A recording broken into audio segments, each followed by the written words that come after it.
It is an important and possibly dramatic day in North Korea, where the country is marking the second anniversary of the death of Kim Jong Il. The current leader, Kim Jong Un, surrounded himself with top officials, but on the heels of the execution of his uncle, many are also wondering, could a purge of more prominent citizens be in the cards? A lot of people looking over their shoulders there.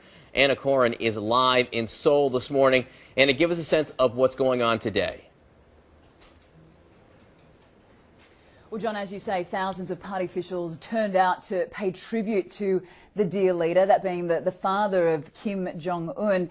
He strategically and perhaps symbolically placed himself in between the leaders of the military and the Workers' Party, really, I guess, putting out there that it's a unified front, but in actual fact, behind the scenes, it's a completely different story. There's instability, threats to his power and talks of a coup, which is why Kim Jong Un had his uncle executed last week. He was, of course, convicted of treason. This is a man, you have to remember, who was second in command. He was a mentor to the young leader. Kim Jong Un is just 30 years old. He is the youngest head of state in the world, and yet he is grabbing onto power and really governing with an iron fist. It would seem that he is consolidating his power and will do whatever it takes, really, to make sure he doesn't lose any grip. No one, John, is untouchable.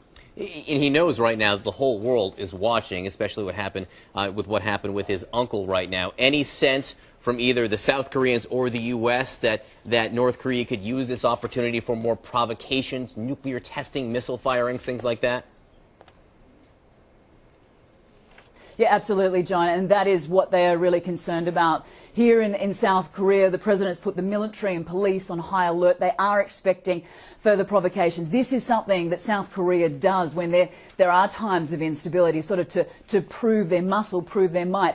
The Americans have come out and said exactly the same thing, that they are expecting a nuclear test or a rocket launch in the coming weeks, if not months, and this is obviously of great concern. We know that North Korea wants to expand its nuclear program and will do, John, whatever it takes to make that happen. You have to just go back a couple of months ago when North Korea was threatening to rain fire on the US and South Korea. So, one thing certainly we do know that is coming is that there will be, real instability here on the peninsula in the coming months.